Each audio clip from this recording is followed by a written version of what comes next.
ইয়ামেন দেশে একজন এইরকম দরিদ্র ব্যক্তি, যিনি দিন গুজরান করত, কাঠের লাকড়ির ব্যবসা করত, দরিদ্র মানুষ, যার কোনো প্রচুর সহায় সম্পদ ছিল না।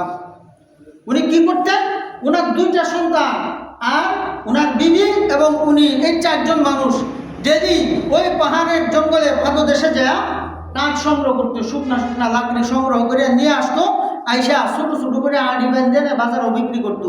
এই বিক্রি করে 2-4 আনা, 1 টাকা 2 টাকা যাই পায় তো ওই সময় এইগুলি দিয়ে চাউল ডালাই নিয়ে খায়া আল্লাহর ইবাদতে সারাক্ষণ মশগুল থাকতো পুরা ফ্যামিলির লোকজন। সুবহানাল্লাহ। সুন্দরভাবে দিন চলতেছে। এইরকম যাইতে যাইতে গভীর রজনীতে উনি ওনার ঘরে, জঙ্গলের মধ্যে ছোট্ট একটা কুড়ের ঘর, ওইখানে শুয়া ওনার বিবির সাথে একটা আবেগ আপ্লুত হয়ে বিবি সবকে জিগাইতেছে, ও আমার প্রাণের বিবি, আমার তো সহায় সম্পদ নাই, কোনো জমি নাই, ঘর নাই, দর নাই, ব্যাংক ব্যালেন্স নাই, অতিরিক্ত জমার কোনো টাকাও নাই। ধরো তোমার আগে যদি আমি মারা যাই, আমার কাফনের কাপড় কেনার মতো কোনো অর্থ তোমার কাছে আমি রাইখে যেতে পারবো না। কারণ আল্লাহর ওলিরা কোনোদিন সম্পদ জমা করে না, কারণ যার যত সম্পদ বেশি তার হিসাব আল্লাহর কাছে দিতে হবে বেশি। এই জন্য হাদিসের মধ্যে আসছে যে ধনীর 500 বছর আগে দরিদ্র মানুষ যারা, তারা বেহেশতে চলে যাবে, কারণ তাদের সম্পদও কম, হিসাবও কম। আর যার সম্পদ বেশি, যে সম্পদ কোন রাস্তায়, যে তাবলীগে গেলে আমরা এই যে কিতাবগুলোতে, হ্যাঁ আমরা সকলেই শুনছি যে 5টা প্রশ্নের জবাব যা পর্যন্ত না দিতে পারবে বান্দা, এই পর্যন্ত এক কদম কেউ সামনের দিকে চুল পরিমাণ অগ্রসর হতে পারবে না। তার মধ্যে একটা প্রশ্ন যে তুমি কোন পথে মাল কামাই করছো এবং মাল কোন পথে ব্যয় করছো, এটার হিসাব আজকে দিয়ে দাও। তো উনি বলতেছো, আমার বিবি, আমার তো কোনো সহায় সম্পদ নাই যে আমি মারা যাওয়ার পর ওই টাকাটা দিয়ে আমার জন্য এই বাজার থেকে নতুন কাপড়ের 3টা কাপড়ের ব্যবস্থা করবে। এখন আমি জীবিত থাকতে তোমার কাছে আমার মনের আকুতি জানার বড় ইচ্ছা, আমার এই কাপড়ের ব্যবস্থা কি দিয়ে করবে আমি যদি মারা যাই? বিবি সাহেব বলে, কেন? ও আমার প্রাণের স্বামী, আমি আপনাকে আমার জীবনের চেয়ে আমার কলিজার মধ্যে রাখি, আপনাকে আমি মহব্বত করি। আপনি যদি আমার আগে মারা যান, আপনার কাপড়ের কোনো কাপড়ের ব্যবস্থা যদি না হয়, আমার পরনের যে শাড়িটা আছে ওই শাড়িটাকে 3 বন্টন করে এটা দিয়ে আপনার জন্য কাপড়ের ব্যবস্থা করব। আল্লাহু আকবার। আল্লাহর ওলি বলতেছে যে নাম যে তোমার এই কাপড় দিয়া, পরনের কাপড় শাড়ি দিয়া ব্যবস্থা করার দরকার নাই।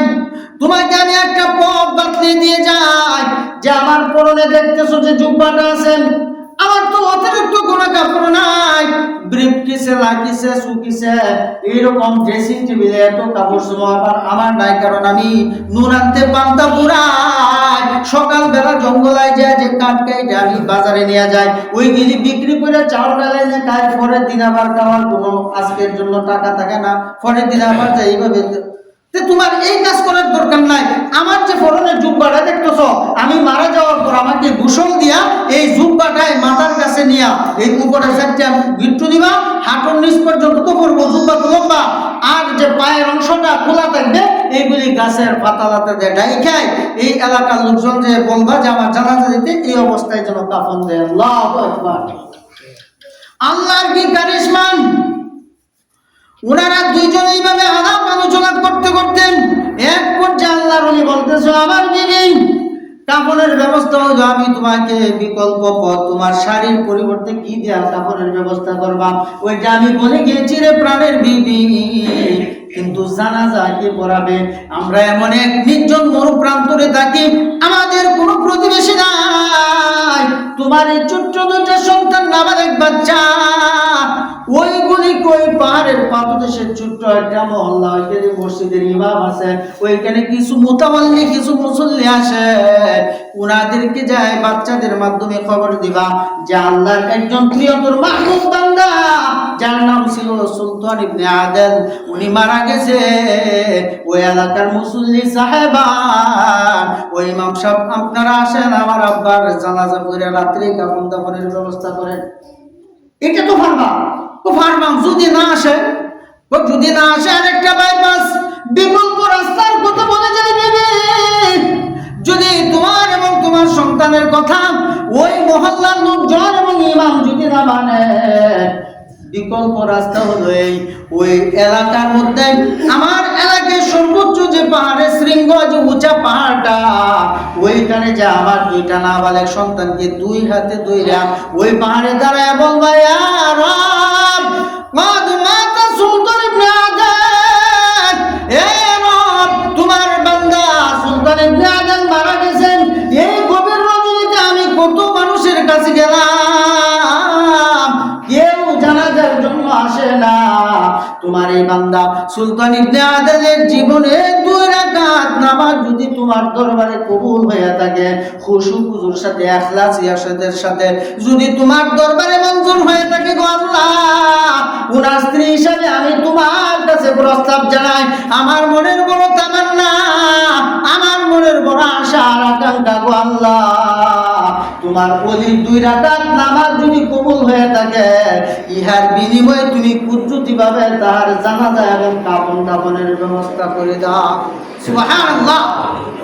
এটা তো পারবা, কখন পারবো? আল্লাহর কি কুদরত! এই অবস্থায় এই রাত্রেই উনি মারা গেছে। সুবহানাল্লাহ।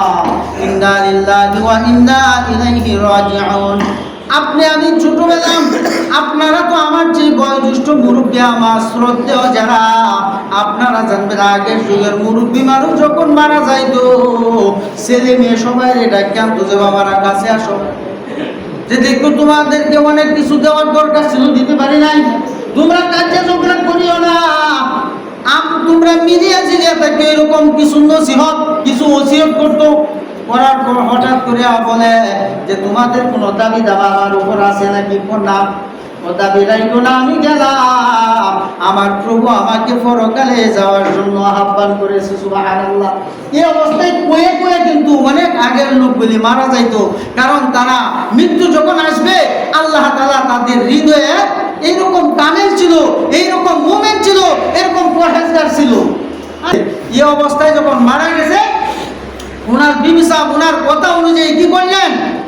ওই যে কাফন গোসল করে এই জুব্বা দিয়ে কাফন করাইছে, বাচ্চাদের অংশ যেটা খালি রয়েছে গাছের পাতা দিয়া ডাইকা, ওই যে পাশের যে মহল্লার ইমাম সাহেবরা যখন এই বাচ্চাদেরকে দিয়া খবর দিছে, বললে যে যাও, এখন আমরা আসতে পারবো না, এখন অনেক রাত্র হয়ে গেছে, ওরে ছোট্ট বাবারা, তোমরা তোমাদের পিতা মারা গেছে, তোমরা রাত্রি যায় পাহারা দাও, আগামীকালকে পড়বে না, ফজরের পর ফজরের নামাজ আদায় করা হয়ে গেলে আমরা ফজরের নামাজ পড়ার পর এশরাকের নামাজ পড়বো, এশরাকের পর মুসল্লিদেরকে নিয়ে তোমাদের মহল্লায় যে তোমার বাবার জানাজা এবং দাফনের ব্যবস্থা আমরা করে আসবো।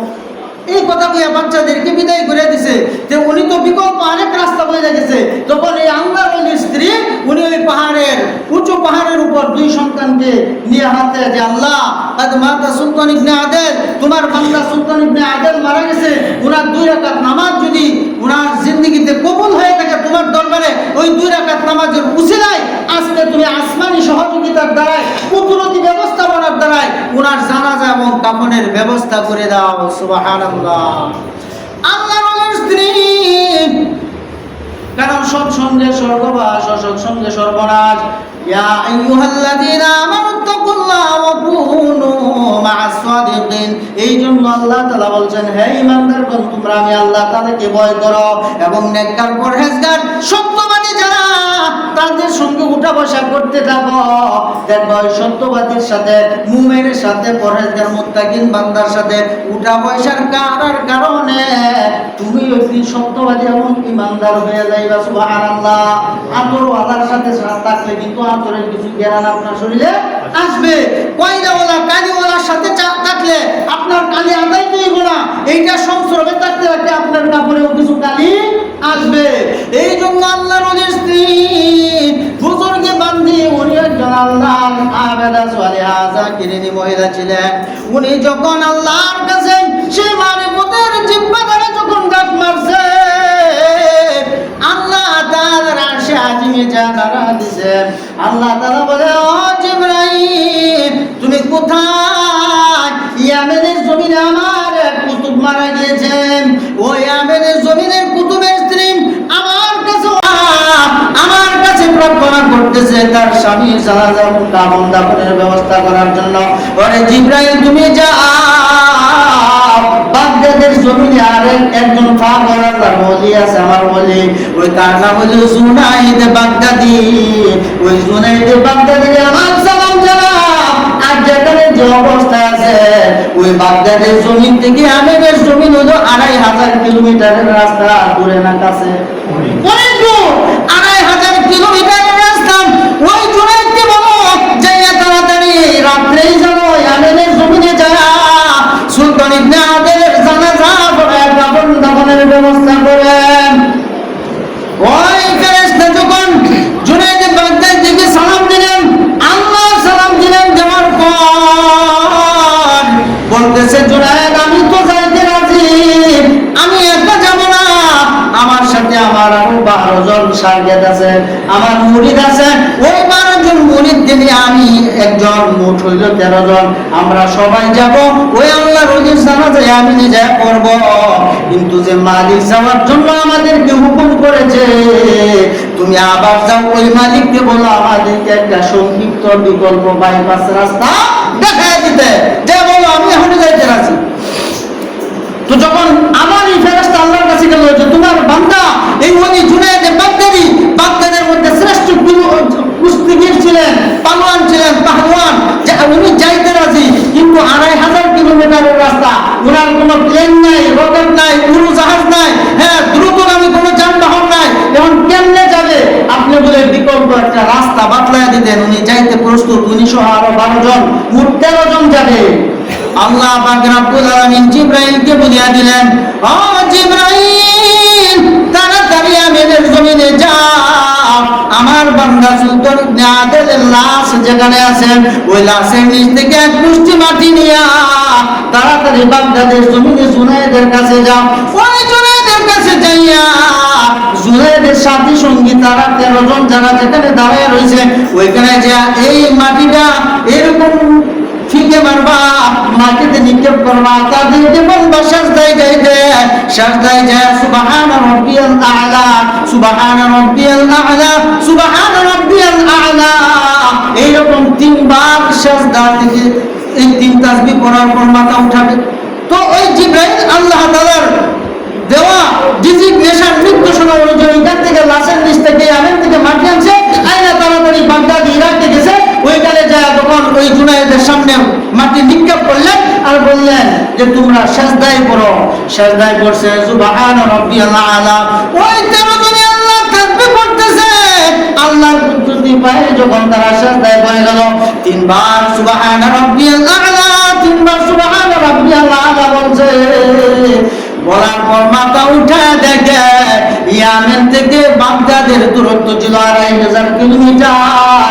ওই 3 বার সুবহান রাব্বিয়াল আ'লা বলতে যতটুকু সময় ওই বাগদাদ থেকে ইয়ামেনের জমিন আল্লাহ সংক্ষিপ্ত করে এই 3 তাসবিহর সময় পরিমাণে আল্লাহ তাদেরকে ইয়ামেনের লাশের কাছে পৌঁছায় দিয়েছে। সুবহানাল্লাহ, এত তাড়াতাড়ি পৌঁছায় দিয়েছে। জুনাইদ এবং তার সাথীগণ মাথা উঠাইছে, উঠানোর পর দেখে যে একজন মহিলা এবং 2টা অপ্রাপ্তবয়স্ক নাবালেগ ছেলে তারা ওই লাশের পাশে বসা। জুনাইদ মাথা উঠাইয়া সাজদা থেকে উঠে ওই লাশ কুঠি বাতি জ্বালানো, কারণ ওই সময় কোনো ইলেকট্রিক বাল্ব ছিল না, বিদ্যুতের কোনো ব্যবস্থা ছিল না, কোনো জেনারেটর হ্যাজার বাতি ছিল না, কারণ আপনি আমার ছোট গাড়ি তো কেরোসিনের কুঠি বাতি, বর্ণবাতি, হারিকেন চালাইছিলি না। তো ওই সময় যখন উনি জানি না যায় দেখে 2টা ছোট্ট বাচ্চা হাও মাও করে একটা প্রতিনিধিত্ব সহকারে লাশের পাশে বসে কাঁদতেছে, কারণ তাদের বাপের যে অভাব, আজকে থেকে তো বুঝবে বাপ নাই, কাঁদতেছে। জুনাইদ বাগদাদি পাশে গেলেন, ওই বাচ্চাদেরকে জিজ্ঞাসা, বাবা ওই যিনি মারা গেছে ওনার নাম কি? ওনার নাম সুলতান ইবনে আদেল। আপনি কে? ওনার সন্তানই তো আমার আল্লাহ বাগদাদের জমিন থেকে এখানে পাঠাইছে, তোমরা কাঁদিও না, তোমার বাবার জানাজা এবং কাফন দাফনের ব্যবস্থা আল্লাহ তাআলা করবে, আমাকে পাঠাইছে, আমি করবো ইনশাআল্লাহ। আমরা কাঁদতেছি এই জন্য যে আমার বাবা তো মারা গেল, কোনো প্রতিবেশী নাই, এলাকার হুজুররা বলছি, ওনারা বলছে আগামীকালকে সকালে জানাজা এবং দাফনের ব্যবস্থা করবে, কিন্তু রাত্রেই তো জানাজা দেওয়ার দরকার, আমার আব্বা বইলে গেছে, কখন আপনি আসছেন? যে হ। শেষ পর্যন্ত লম্বা ঘটনা, উনার জানাজা আগেই কাপড় দেখে তো যে জুব্বা দিয়ে করে রাখছে, বাচ্চাদের লতা পাতা। তখন জুনায়েদে বাগদাদী উনার নিজের মাথার পাগড়ি খুলছে, খোলার পর ওনার সার্বিকদেরকে বলছেন, এই আমার মুরিদান, আমার এই পাগড়িটাকে 3 বন্টন করে, লম্বা পাগড়ি 3 বন্টন করে 3 কাফনের ব্যবস্থা। পুরুষ মারা গেলেন, তাড়াতাড়ি লাশ থেকে কাফন সরাও। ওই মুরিদানরা বলতেছে, হুজুর আপনি একা দিবেন কেন? আমরাও তো পাগড়ি আছে, আমরা 12 জন 12টা পাগড়ি দিয়া দিলাম। আল্লাহু আকবার। যে ব্যক্তি 3 কাপড়ের কোনো ব্যবস্থা হয় না, বাচ্চাটা হাঁটুর নিচ থেকে গাছের লতা পাতা দিয়া রাখা, আর এখন ওনার কাপড়ের কোনো অভাব নাই, কাপড়ের কোনো অভাব নাই। জুনায়েদে বাগদাদী বলতেছে, পুরুষ মারা গেলে তো 3টা কাপড়ের কাপড় দিতে হয়, আর মহিলা মারা গেলে 5টা। উনি তো 5 জন, তোমরা পাগড়ি খুলছো 12টা, আমার একটা 13টা, লাগে তো 3টা। ও 3টা দিয়ে কাপড় ছড়াবো, আর নদিয়াও 10টা দিয়া ওলা পাতার পরিবর্তে লাশের নিচে এবং উপরে আমরা সাদাই হিসাবে ব্যবহার করে দেব। সুবহানাল্লাহ। তাই নাকি? যে হ্যাঁ, শেষ পর্যন্ত এরকম 3টা পাগড়ি দিয়া কাফন পরাইছে, আর বাকিগুলা দাফনের জন্য রাখছে, যে দাফন করার সময় যে কলা পাতার পরিবর্তে সাদাই দিতে হয়, আমরা পাগড়ি দিয়া আল্লাহর ওলিকে আমরা দাফন করবো। সুবহানাল্লাহ। জানাজার জন্য 2 পাগড়ি ওই দাফন করানোর পর আল্লাহ ওলি জুনায়েদে বাগদাদী ইমাম হইয়া, আর ওই যে ওনার সামনে তারা ওনারা হলেন মুক্তাদি, ওই জানাজার ইমামের পিছনে তারা দাঁড়াইছে, এবং সুলতান ইবনে আদেলের 2টা নাবালিগ সন্তান, ওই অপ্রাপ্ত বয়স্ক, তারাও দাঁড়াইছে বাবার জানাজা পড়ার জন্য। যখন জুনায়েদে বাগদাদী ইমামতির কাতারে নিয়ত করতেছেন, নাওয়াইতু আল্লাহু লিল্লাহি তাআলা আরবাআত তাকবীরাত সালাতুল জানাজাতি ফারদুল কিফায়া, আসসালামু লিল্লাহি তাআলা والصلاة لله تعالى والصلاة على النبي والدعاء لهذا الميت اقتديت بهذا الإمام متوجها إلى جهة الكعبة الشريفة الله أكبر جمع কইবো এমনি পিছন থেকে লম্বা পাগড়ি টুপি জুব্বা পরিহিত অবস্থায় দপ্তরে সাদা নুরানি চেহারা, কে যেন উনি যখন কান পর্যন্ত হাত উঠেছে, এমনি পিছন থেকে থপ করে হাতে ধরছে। জুনায়েদ, এখন না জানা যায়, কোনো সময় আছে, এখন জানাজা পড়ার টাইম হয় না, তুমি ঘোষণাও দিলা না, আযান করলা না, কোন সময় জানাজা পড়বা? কোথা থেকে? বাগদাদ থেকে আইসা। আরে জুনায়েদ, এমন এক ব্যক্তির জানাজার জন্য তুমি তৈরি হয়েছো, জানো নি? উনার জানাজা এখনো পড়ার সময় হয় না, আরো কিছুক্ষণ পরে পড়তে হবে। তুমি খামোশ, থামো, স্টপ হয়ে যাও, এখনো জানাজার সময় হয় না। জুনায়েদ গয়, আমি ভয় পেয়ে গেলাম। উনি আমাকে পিছন থেকে এমন জুড়ে আমাকে হাত বসিয়ে ধরলেন, জুড়ে চেপে ধরলেন, আমি ভয় পেয়ে গেছি, আর আমি থমকে গেলাম যে ঠিক আছে, আমি জানাজা দিব। শেষ পর্যন্ত ওই যিনি আল্লাহ বলে আরেকজন আসলেন, হ্যাঁ, উনার ব্যাগ থেকে একবারে নতুন 3টা কাফনের কাপড়, আল্লাহ তাআলা এইগুলি ওনার থেকে জান্নাতের কাপড় পাঠাচ্ছে। আল্লাহর ওলির জানাজা পূর্বে কাফনের ব্যবস্থা করে দাও। সুবহানাল্লাহ। ও ওনার তো কাফনের ব্যবস্থা হয়ে গেছে, কয়েকশো তোমার কাফনের ব্যবস্থা হয়ে গেছে জুনায়েদ, কিন্তু আমার আল্লাহর পক্ষ থেকে স্পেশাল আদেশ নির্দেশ, এইটা আমাকে মানতে হবে। এই কাপড় ওই কাফনের উপর দিয়ে হলো পেশা ওনার জানাজার কাফনের ব্যবস্থা করো। সুবহানাল্লাহ। আগে কাফনের কাপড় নাই, আর এখন কাপড়ের অভাব নাই। আল্লাহ শেষ পর্যন্ত এই জান্নাতের কাফনের কাপড় দিয়া ওনাকে এরকম কাফন ছড়াইছে।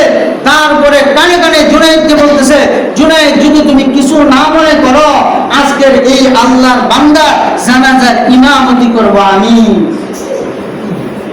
তোমার কাছ থেকে আমি ছায়া নিতেছি, তুমি জানাজার ইমামতি করতে পারবে না। হুজুর ঠিক আছে, আপনি করান। শেষ পর্যন্ত জুনায়েদ পিছনে চলে গেল, মুসল্লিদের কাতারে দাঁড়াইলো, আল্লাহর ওলি জানাজা পড়াইতেছে। আল্লাহু আকবার, সাজদা তাকবীর, এইরকম নিয়ত, সানা, দুরূদ শরীফ, তারপরে এই যতটুকু তাকবীরের দোয়া, এগুলো সব শেষ। জোরে জোরে আসসালামু আলাইকুম ওয়া রাহমাতুল্লাহ, আসসালামু আলাইকুম ওয়া রাহমাতুল্লাহ,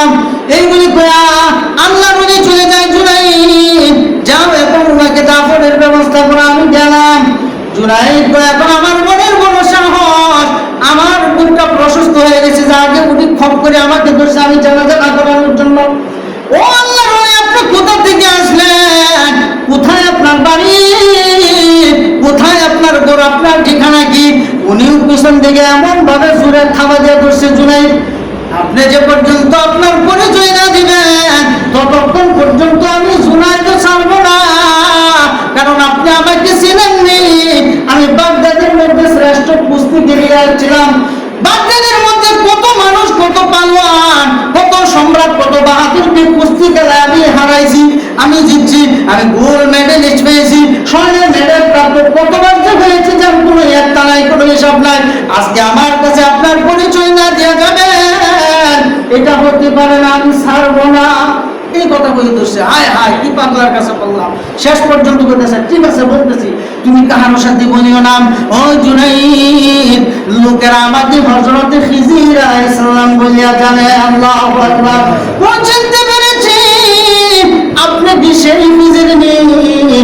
ওই খিজির আলাইহিস সালাম, যে খিজির আলাইহিস সালামের সাথে মুসার সাথে সাক্ষাৎ হইয়া নদী পার হইছে, আবার একটা রাখাল কেটাই জ্ঞান থাপ্পড় মেরে মুসা যখন মারছেন তখন আপনি যখন মাইরা গেছিলেন, মুসা আলাইহিস সালাম প্রশ্ন করছেন, তখন মুসা আবার ফিরে গেছিলেন।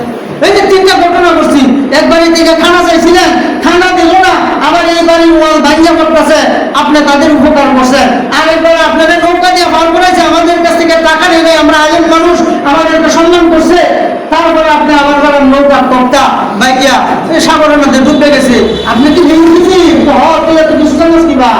আল্লাহ তাআলা আমাকে জানাইছে যে আল্লাহ আপনার সাথে আমার সাথে কোনোদিন সাক্ষাৎ হয় নাই। অপরিচিত ব্যক্তিরা প্রথম থেকে আমি জানাজা যখন আরম্ভ করতে চাইলাম, আপনি জুনাইদ জুনাইদ বলে আমাকে ডাকলেন। মনে হয় বহু বছর আগে থেকে আপনার সাথে আমার উঠা পয়সা চলাফেরা লেনদেন। আপনি আমাকে চিনেন না, আমি আপনাকে চিনি না। যে মাওলা আপনাকে আমার নাম জুনাইদ পরিচয় করে দিছে, সেই আল্লাহ মুসার সাথে আপনার কি ঘটনা করছে এটাও আমার আল্লাহ জানায় দিছে। সুবহানাল্লাহ। পাঁচ আমি গেলাম, সংযুক্ত করছি, শেষ পর্যন্ত বললো এই যে ব্যাগের থেকে যে তিনটা আলোক করে যখন জানাজা শেষ কাপড় কাপড় হইল, এখন এই ব্যাগের মধ্যে 12,000 স্বর্ণ মুদ্রা, স্বর্ণের টাকা আছে। ওই গ্লাসটা দাপন করার পর জুনাইদ ওই মহিলার কাছে যাইবা, আল্লাহর বান্দের কাছে যাইবা, যায় আমার মা গো, তোমার স্বামী মারা গেছে, অপ্রাপ্ত দুইটা নাবালক ছোট্ট সন্তান নিয়ে তুমি তো আজকে অসহায়, তুমি চিন্তা করিও না, লা তাহজান ইন্নাল্লাহ মা'ানা। যে ব্যক্তি আল্লাহর হয়ে যায়, আল্লাহ তার সঙ্গে থাকে। আল্লাহ আপনি যদি আল্লাহর হয়ে যান, আমি যদি আমার জীবন যৌবন দম দৌলত টাকা পয়সা সোনা দানা সব কিছু যদি আল্লাহর রাস্তায় অঙ্ক করে দেই, আল্লাহ তাআলা অবশ্যই আমার সকল জরুরত পূরণ করবেন, এতে কোনো সন্দেহ নাই। এই জন্য মান, তোমার ঘরে কোনো টাকা নাই, কোনো দিনের দিরহাম নাই, কোনো অর্থ নাই, বৃত্ত নাই, কোনো জমি জমা নাই, মা তুমি কিভাবে চলবাম? ওই যে ব্যাখ্যা করো, তোমার স্বামী অত্যন্ত একজন বুজুর্গ ব্যক্তি ছিলেন, যে এই ব্যাগের মধ্যে 12,000 স্বর্ণ মুদ্রা আল্লাহ তাআলা তোমার জন্য আরেক আল্লাহর ওলির মাধ্যমে পাঠাইছে। এইগুলি নিয়ে তুমি তোমার সন্তান এবং তোমার ভরণ পোষণ করবা। এই টাকাগুলি ব্যাগ থেকে একেবারে ডাইল বানা, কোনোদিন গোল বানা, এইরকম তোমার প্রয়োজনে এখান থেকে হাত দিয়ে নিবা, বিসমিল্লাহ বলে হাত দিয়ে নিতে থাকবা। মা তোমার জিন্দেগি শেষ হয়ে যাবে গো, কিন্তু এই ব্যাগের টাকা, স্বর্ণের টাকা শেষ হবে না। সুবহানাল্লাহ। আল্লাহ বরকত দিয়ে দেখবে। জুনাইদ পারবে না এই মহিলার কাছে এই জিনিসটা দিয়া? হ্যাঁ পারবো। আপনি যে চাইতেছেন না, আপনার পরিচয় পাইলাম। আরেকটা প্রশ্ন আমার জানতে আসে, আর নিশান আমার মনের বড় তামান্না, আপনি ইমাম আর আমার মুরিদান ছিল 12 জন, আর আমি একজন 13 জন, আর সুলতান ইবনে আদিলের দুইটা এই নিষ্পাপ ছোট নাবালেক বাচ্চা, এই মোট আমরা 15 জন মুসল্লি। আপনি যখন ইমামতি করলেন, দোয়া করার পর 4টা তাকবীর দিলেন, আপনার তাকবীর বুঝে মনে হয়েছে যে এই জানাজায় হাজার হাজার মানুষ জানাজায় শরীক হয়েছে। এত জোরে জোরে তাকবীর কেন দিলেন? আল্লাহ বলে খিজির আলাইহিস সালাম ওই পয়গম্বর বলতেছে, জুনাইদ তুমি তো জানো না আল্লাহ সেই বুজুর্গ বান্দা সুলতান ইবনে আদাদের জানাজায় এই যে জায়গায় আমরা জানাজা পড়ছি এই পাহাড়ের সমতল ভূমি উঁচা নিচা সব জায়গায় রহমতের 12 লক্ষ ফেরেশতা ওই জানাজায় অংশগ্রহণ করেছে। সুবহানাল্লাহ। এই জন্য তাকবীর এত জোরে জোরে দিছি শেষ পর্যন্ত। এই কাহিনী শেষ হলে লম্বা আলোচনা। মহিলার কাছে যখন টাকা দিতে আসলেন জুনাইদ, এটি দিয়ে পরে বলতেছে, মাম জুনাইদকে জিগাইতেছেন, ওরে বাবা জুনাইদ তুমি এই মহিলার কাছে বেগে তুলিয়া দিয়া সোজা চলে আসবা। এই মহিলার কাছে যখন বুঝাইয়া শরীরে টাকা দিয়ে আসে, মহিলা জিগাইতেছে, বাবা তুমি কে গো, কোথা থেকে এসেছো, কোথায় তোমার বাড়ি, কোথায় তোমার ঘর? জুনাইদ বলতেছে, মা আমি আপনাদের এলাকার কোনো ব্যক্তি নই, আমি কোনো মেহমান নয়। আমার আল্লাহ আমাকে বাগদাদের জমিন থেকে ইয়ামেনের জমিনে 2500 কিলোমিটারের রাস্তা মুহূর্তের মধ্যে বিকল্প বাইপাস রাস্তা দিয়ে আল্লাহ তোমার স্বামীর জানাজায় আমাকে হাজির করেছে। সুবহানাল্লাহ। মহিলা বুঝতে পারলেন যে তাহলে এটা কোনো সাধারণ মানুষ নয়। তোমার নাম কি? কত? জুনাইদ। আমি বুঝতে পারছি রে জুনাইদ, আমার স্বামীর জবান থেকে এই জুনাইদের নাম, এই জুনাইদের অলৌকিক কারামত, জিন্দেগিতে কত তোমার হিস্টোরি, তোমার কত স্বামী সুলতান ইবনে আদাদের মুখে শুনেছি। তোমার বাড়ি কি? বাগদাদ। কহ বাগদাদের মধ্যে একজন জুনাইদ ছিল কুস্তিগীর পালোয়ান। তুমি সেই জুনাইদ নিকো? নাম আমি সেই জুনাইদ। তখন তাদের মধ্যে পরিচয় হয়ে গেল। বাবা তোমার জন্য দোয়া করি, আল্লাহ তোমাকে যতটুকু ওলি বানাইছে ওলি মুকাম্মেলের পর্যায়ে যেন আল্লাহ তোমাকে সর্বোচ্চ জায়গায় স্থান করে দেয়। সুবহানাল্লাহ। এই বলে মহিলা দোয়া চায় যখন বিদায় নেয়, জুনাইদ বলতেছে, মা গো আমি একটা প্রশ্ন জানতে চাই। এই জঙ্গলের মধ্যে ছোট্ট কুড়ের ঘর, তোমাদের জমি নাই, বাড়ি নাই, টাকা পয়সা নাই, সোনা দানা নাই, তোমার স্বামীর জানাজার জন্য কোনো কাপড়ের ব্যবস্থা করতে পারো না। মা তোমরা ধনী না দরিদ্র দুনিয়ার জন্য, কিন্তু পরকালে তোমরা মহাধনী। কিন্তু তোমার জামাই তোমার স্বামী এত ধনী হয়েছে কিভাবে গো? কি আমল করতো, কি নেকা আমল করার কারণে আল্লাহ তাআলা তোমার স্বামীকে এত উচ্চ মর্যাদা আসলে অধিষ্ঠিত করেছে? আমি জুনাইদ জানতে চাই। সুবহানাল্লাহ। কিভাবে তোমার জামাই এত কামেল হয়েছে? শেষ পর্যন্ত সংক্ষিপ্ত করছে, লম্বা আলোচনা। বললেন যে আমার স্বামীকে আমি দেখছি 4টা আমল কোনোদিন বাদ দেয় নাই। সুবহানাল্লাহ। ওই কেমন 4টা আমল কোনোদিন বাদ দেয় নাই। ও জুনাইদ, আল্লাহ তাআলা বলছেন আকিমুস সালাহ, ও ইমানদার নরনারীগণ তোমরা নামাজ কায়েম করো। যে আলোচনাটা প্রথমে ছিল, 1 নাম্বার তোমরা নামাজ কায়েম করো। নামাজ কায়েম করতে হবে। যে ব্যক্তি নামাজ কায়েম করবে আল্লাহ তাআলা 5টা পুরস্কার দিবে, আপনারা সকলেই জানেন। 1 নাম্বার হলো রিজিকের অভাব আল্লাহ তাআলা দূর করে দিবে। সুবহানাল্লাহ। লাস্টের কাজ হইতেছে কিনা হিসাবে আল্লাহ তাকে জান্নাত দিবে। সুবহানাল্লাহ। প্রথম দরকার রিজিক, সর্বশেষ হলো জান্নাত, মাঝখানে 3টা পুরস্কার। তা আমার জামাই কোনোদিন নামাজ ছাড়ে নাই, এক ওয়াক্ত নামাজও কাজা করে নাই। ওই জন্যই আমার মনে হয় আমার সামনে আল্লাহর সান্নিধ্যে এতটাই পৌঁছেছে যে নামাজের মাধ্যমে বান্দার সাথে আল্লাহর ডাইরেক্ট কথোপকথন হয়। আসসালাতু মিরাজুল মুমিনিন, নামাজ হলো বান্দার সাথে আল্লাহর মেরাজ, সাক্ষাৎ। সুবহানাল্লাহ। আল্লাহর সাথে সাক্ষাৎ হয় নামাজে। এখন আমাদের রুহানিয়াতের চক্ষু নাই, কর্ণও নাই, কলমও মরা, এটা ডেট কলম হয়ে আছে, যার জন্য কোনো মজার রাও নাই, কথাবার্তা হয় না। 2 নাম্বার আমল আমার স্বামী ছিল প্রতিদিন নিয়মিত যত কাজ করবো তত জুনাইদ। 2 নাম্বার আমল আমার স্বামী যে করতো, প্রতিদিন আল্লাহর কালাম কুরআনুল কারীম তেলাওয়াত করতো। সুবহানাল্লাহ।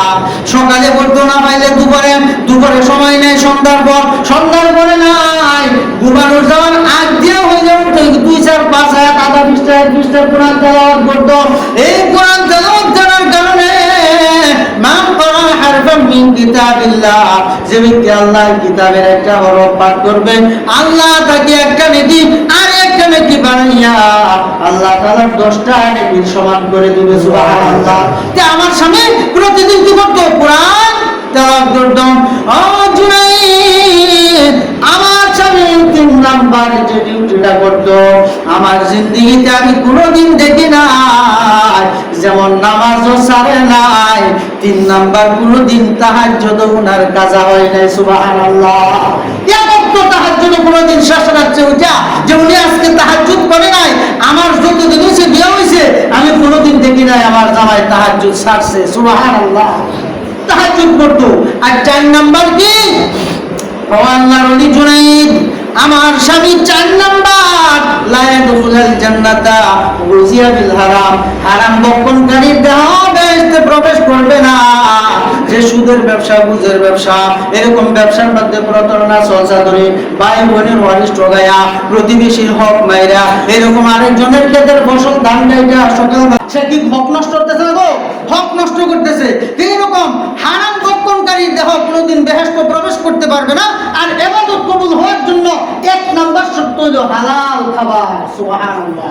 হালাল খাবার ছাড়া কোনো ইবাদত, আপনি যতই তাহাজ্জুদ করেন, যতই কোরআন তেলাওয়াত, যতই হজ, দান, সদকা, যাকাত, এরকম আবির ইরশাদ, স্বাস্থ্য, যত ধরনের ইবাদত করবেন, কোনো ইবাদত আল্লাহর দরবারে কবুল হতো না। যে আল্লাহর ওয়াস্তে বলতে যে আমার স্বামী 4 নাম্বার যে কাজটা করতো গো, আমার স্বামীর কামাইটাই ছিল হালাল, বৈধ পন্থায়। ওই প্রতিদিন সকালবেলা জঙ্গলায় যাইতো, ওইখান থেকে শুকনা শুকনা লাকড়ি কুদাই না ছোট ছোট করে আমি সোহাড়ি বেঁধে দিতাম, এইগুলি বাজারে নিয়ে বিক্রি করতো। আর বিকালবেলা এগুলি দিয়া চাল ডাল কিনে আমরা খাইতাম। আমরা রাজপ্রাসাদ করাম, অট্টালিকা, সুরম্য প্রাসাদ করার কোনো চিন্তা ছিল না, ব্যাংক ব্যালেন্স বানানোর কোনো দরকার ছিল না। এই 4টা নেক আমল কোনোদিন আমার স্বামীকে চারতে দেখি নাই। আমার মনের আর বড় ধারণা, এই 4টা নেক আমল তার জীবনে বাস্তবায়িত করার কারণে আল্লাহ তাআলা হয়তো বা তারে এত উপরের তবকার ওলি বানাইছে। সুবহানাল্লাহ।